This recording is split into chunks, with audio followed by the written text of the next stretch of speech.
Many Greek myths are about characters who stray beyond the limits set by Greek gods and goddesses, or who ignore their warnings.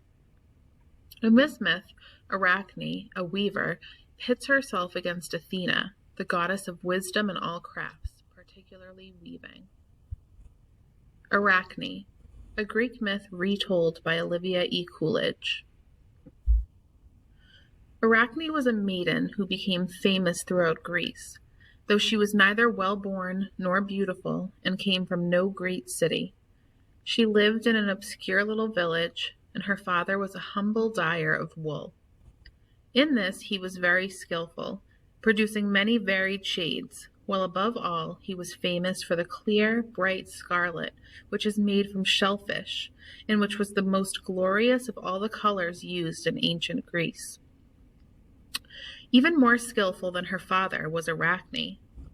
It was her task to spin the fleecy wool into a fine, soft thread, and to weave it into cloth on the high-standing loom within the cottage. Arachne was small and pale from much working. Her eyes were light and her hair was a dusty brown, yet she was quick and graceful, and her fingers, roughened as they were, went so fast that it was hard to follow their flickering movements. So soft and even was her thread, so fine her cloth, so gorgeous her embroidery, that soon her products were known all over Greece. No one had ever seen the like of them before. At last Arachne's fame became so great that people used to come from far and wide to watch her working.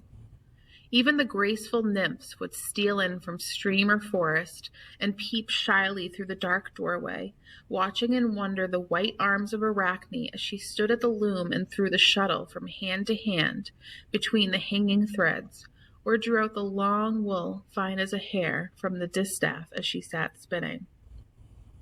Surely Athena herself must have taught her, people would murmur to one another. Who else could know the secret of such marvelous skill? Arachne was used to being wondered at, and she was immensely proud of the skill that had brought so many to look on her. Praise was all she lived for, and it displeased her greatly that people should think anyone, even a goddess, could teach her anything. Therefore, when she heard them murmur, she would stop her work and turn round indignantly to say, "With my own 10 fingers I gained this skill, and by hard practice from early morning till night. I never had time to stand looking as you people do while another maiden worked.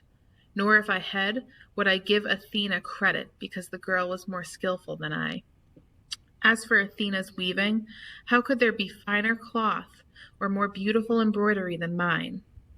If Athena herself were to come down and compete with me, she could do no better than I." One day when Arachne turned round with such words, an old woman answered her, a grey old woman, bent and very poor, who stood leaning on a staff and peering at Arachne amid the crowd of onlookers. "Reckless girl," she said, "how dare you claim to be equal to the immortal gods themselves? I am an old woman and have seen much. Take my advice and ask pardon of Athena for your words. Rest content with your fame of being the best spinner and weaver that mortal eyes have ever beheld."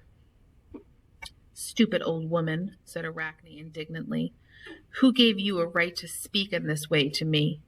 It is easy to see that you were never good for anything in your day, or you would not come here in poverty and rags to gaze at my skill. If Athena resents my words, let her answer them herself. I have challenged her to a contest, but she, of course, will not come. It is easy for the gods to avoid matching their skill with that of men." At these words, the old woman threw down her staff and stood erect. The wandering onlookers saw her grow tall and fair and stand clad in long robes of dazzling white. They were terribly afraid as they realized that they stood in the presence of Athena.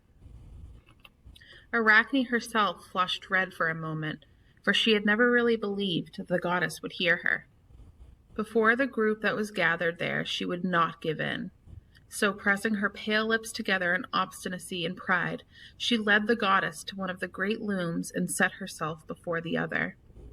Without a word, began to thread the long, woolen strands that hang from the rollers, and between which the shuttle moves back and forth. Many skeins lay heaped beside them to use, bleached white and gold and scarlet and other shades, varied as the rainbow. Arachne had never thought of giving credit for her success to her father's skill in dyeing, though in actual truth the colors were as remarkable as the cloth itself. Soon there was no sound in the room but the breathing of the onlookers, the whirring of the shuttles, and the creaking of the wooden frames as each pressed the thread up into place or tightened the pegs by which the whole was held straight. The excited crowd in the doorway began to see that the skill of both in truth was very nearly equal, but that, however the cloth might turn out, the goddess was the quicker of the two. A pattern of many pictures was growing on her loom. There was a border of twined branches of the olive, Athena's favorite tree, while in the middle figures began to appear. As they looked at the glowing colors, the spectators realized that Athena was weaving into her pattern a last warning to Arachne. The central figure was the goddess herself competing with Poseidon for possession of the city of Athens. But in the four corners were mortals who had tried to strive with gods, and pictures of the awful fate that had overtaken them. The goddess ended a little before Arachne and stood back from her marvelous work to see what the maiden was doing. Never before had Arachne been matched against anyone whose skill was equal or even nearly equal to her own. As she stole glances from time to time at Athena and saw the goddess working swiftly, calmly, and always a little faster than herself, she became angry instead of frightened, and an evil thought came into her head. Thus, as Athena stepped back a pace to watch Arachne finishing her work, she saw that the maiden had taken for her design a pattern of scenes which showed evil or unworthy actions of the gods, how they had deceived fair maidens, resorted to trickery, and appeared on earth from time to time in the form of poor and humble people. When the goddess saw this insult glowing in bright colors on Arachne's loom, she did not wait while the cloth was judged, but stepped forward, her gray eyes blazing with anger, and tore Arachne's work across. Then she struck Arachne across the face. Arachne stood there a moment, struggling with anger, fear, and pride. "I will not live under this insult," she cried, and, seizing a rope from the wall, she made a noose and would have hanged herself. The goddess touched the rope and touched the maiden. "Live on, wicked girl," she said. "Live on and spin, both you and your descendants. When men look at you, they may remember that it is not wise to strive with Athena." At that, the body of Arachne shriveled up, and her legs grew tiny, spindly, and distorted. There, before the eyes of the spectators, hung a little dusty brown spider on a slender thread. All spiders descend from Arachne, and as the Greeks watched them spinning their thread wonderfully fine, they remembered the contest with Athena and thought that it was not right for even the best of men to claim equality with the gods.